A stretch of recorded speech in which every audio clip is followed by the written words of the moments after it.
Olá, pessoal, tudo bem? Vamos dar continuidade à nossa aula referente ao módulo 1 de gestão estratégica. Quando falamos de cenário, temos que pensar em hipóteses positivas e negativas. Dentro dessa pergunta, eu vou iniciar a seguinte situação. Deixa eu abrir o slide aqui.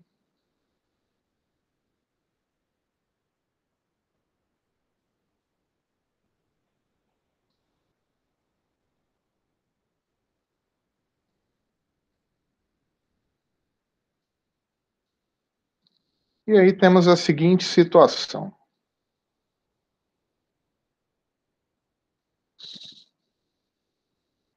Quando falamos do cenário empresarial organizacional, e até mesmo ele voltado à empregabilidade, tem vários aspectos externos que devemos levar em consideração. Por exemplo, a política atual, né, o governo atual, fatores quanto à economia de forma universal. É sempre importante vocês perceberem que mesmo hoje, eu quero atuar somente no Brasil. Ok, mas inúmeras situações, sejam de próprio cliente ou de insumos de fornecedores, advêm muitas vezes de matéria-prima importada, dependem de situações de importação. Então, a importância hoje de se perceber um mundo globalizado é de total necessidade. Mesmo que você vá atuar com uma hamburgueria, ou um simples carrinho de cachorro-quente. Saiba, algumas matérias-primas dependem sim de vários aspectos, e muitos deles estão relacionados a fatores de custo. E vocês verão isso muito bem na aula do Jobert. O quanto importante é ter essa percepção, tanto de política, questões de governo, fatores que acontecem em outros países, como propriamente o custo de cada mercadoria. E aí nós temos que ter a seguinte mentalidade: estamos em um mundo globalizado, e a partir do momento que estamos em um mundo globalizado, tudo pode impactar o nosso negócio. E aí eu pergunto a vocês: respondam, parem, pensem e reflitam sobre como você avalia as dificuldades que as empresas, principalmente as ligadas ao setor de alimentação e eventos, estão passando no momento devido à pandemia. Na sua opinião, quais serão os próximos desafios? Tire 5 minutos, reflita sobre essa questão. Eu vou aguardar.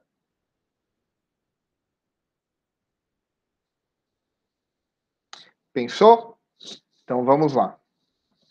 Olha só, por que eu sinalizei para vocês esse segmento? Alimentação e eventos.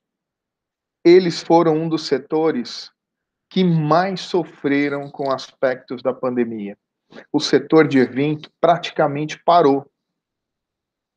E aí eu lanço a seguinte pergunta: existe desafio maior?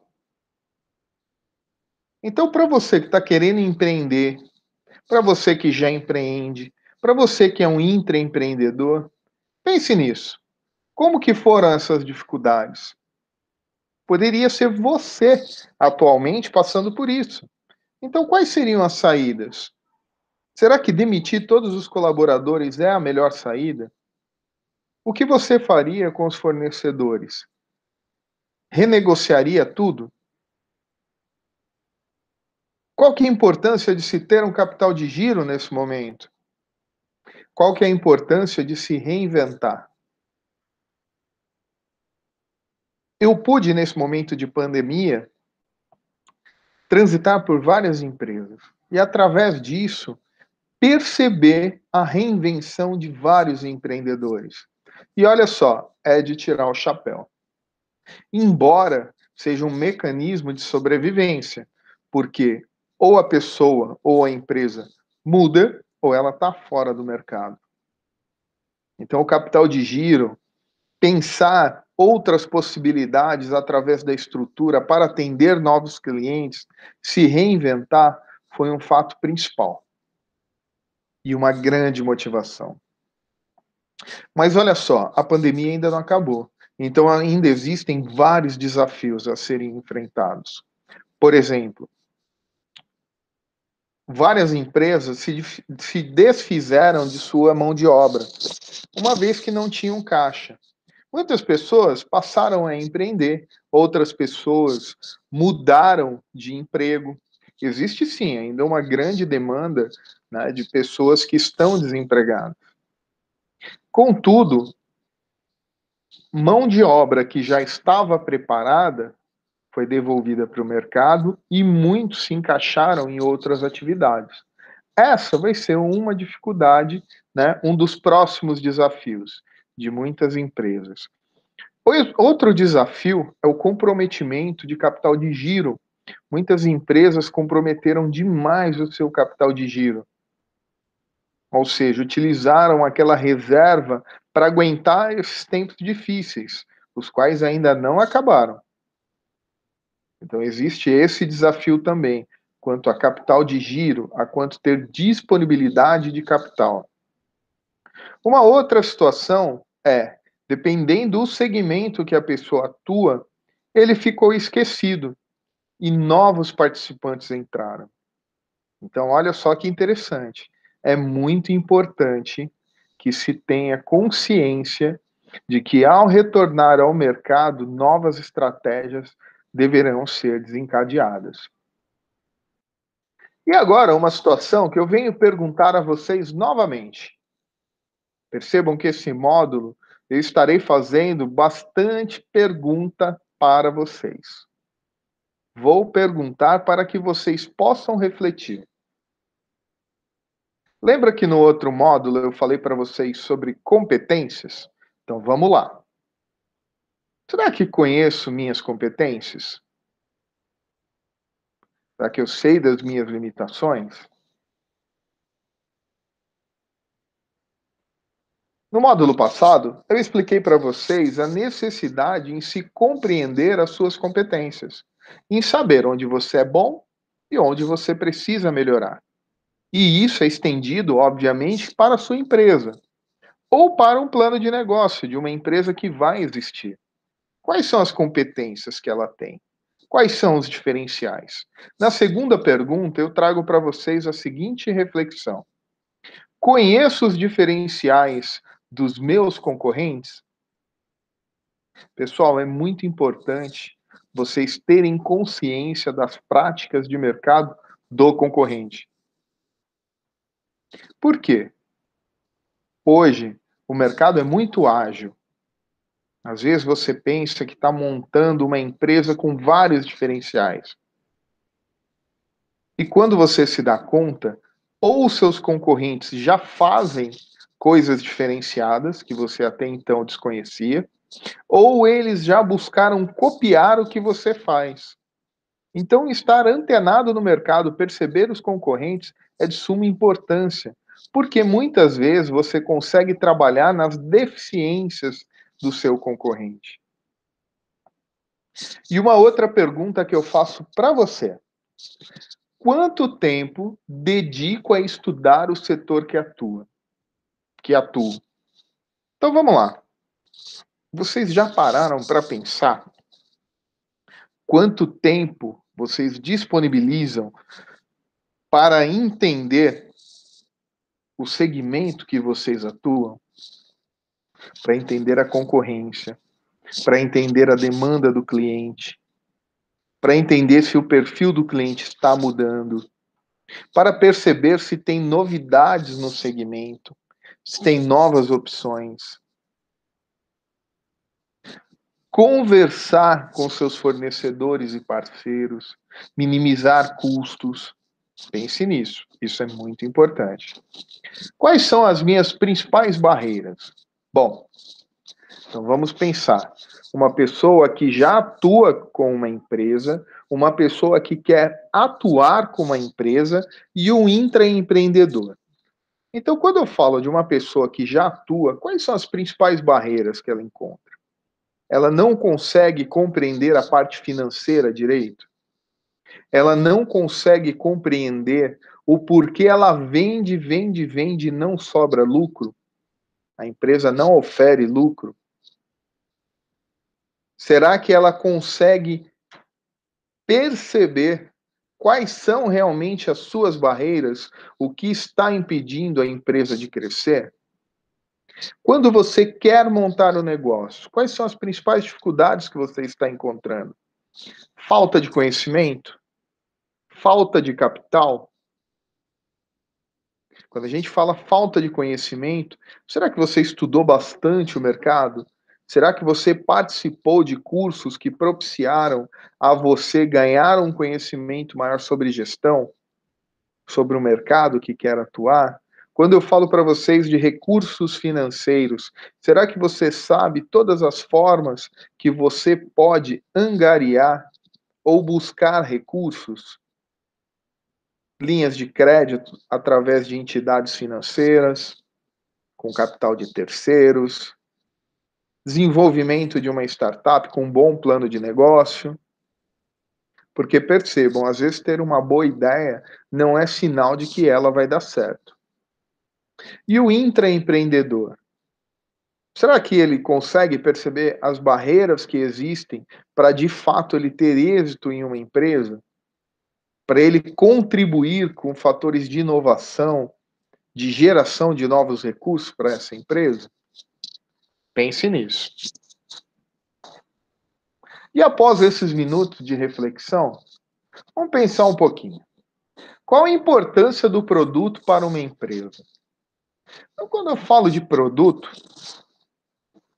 é uma necessidade de qualquer empresa ter um bom produto. Seja serviço, enfim, tudo vira produto. Será que as pessoas de fato conseguem compreender isso?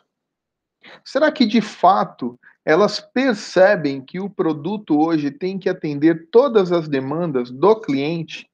O produto tem que ser feito para o cliente? No passado existia um movimento onde as empresas simplesmente produziam. E o cliente, se quisesse, ele comprava o que havia sido produzido. Hoje vivemos um tempo totalmente diferenciado, onde é necessário produzir de acordo com aquilo que o cliente quer consumir. Então, mais um momento de reflexão. Pense nisso.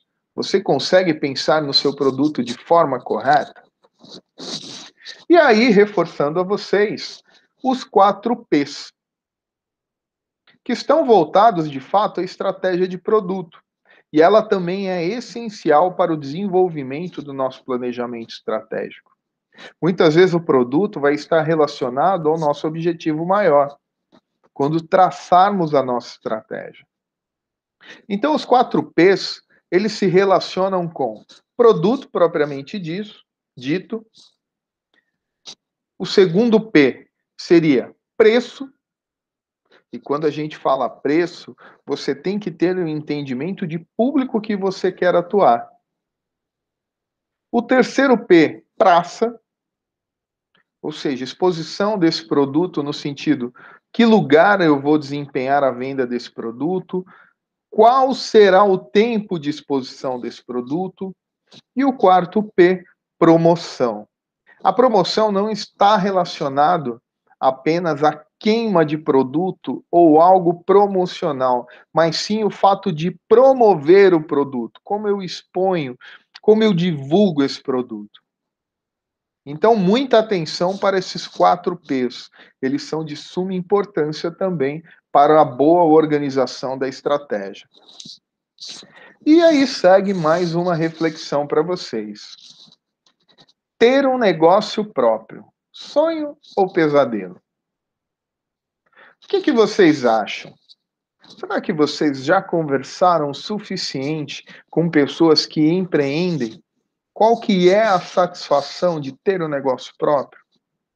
E, ao mesmo tempo, quais são as dificuldades que esse empreendedor passa para manter o seu sonho vivo? Eu vou contar uma breve história para vocês.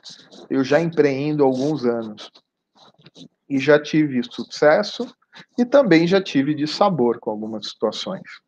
O que eu posso dizer para você é o seguinte: tudo está relacionado com o seu planejamento de vida.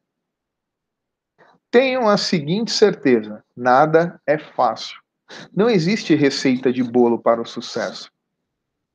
O que existe é você ter um objetivo claro, você se munir de informações a tal ponto que você se sinta confortável em atuar nas adversidades, em você dar passos estratégicos e calculados, em você conhecer a fundo o segmento que você atua, em você conhecer a sua concorrência, porque isso faz total sentido. E principalmente vocês terão também, ao longo dos módulos, a necessidade de compreender cada vez mais as pessoas. E isso seja na parte de recursos humanos, ou seja, na parte de vendas de fato, vai ser de suma importância vocês conhecerem as pessoas. São elas que auxiliam você a dar continuidade em seus negócios, seja como parceiro, seja como consumidor, seja como apoiador. Então nunca percam a esperança. Se você entende que o seu posicionamento profissional deve ser voltado a uma empresa, no sentido de ser colaborador de uma empresa, seja também diferenciado. Tenha atitude de empreendedor dentro da empresa, ou seja um intraempreendedor. As empresas precisam de pessoas que contribuem com a evolução dela, que tenham a sua missão e visão, e a gente vai falar isso nos módulos à frente, extremamente alinhados com os objetivos da empresa e com os seus objetivos pessoais. Beleza, pessoal? Eu fico por aqui. Desejo a vocês um ótimo estudo. Deixa eu só fechar aqui o módulo. E nos encontramos na semana que vem no módulo 2. Até mais!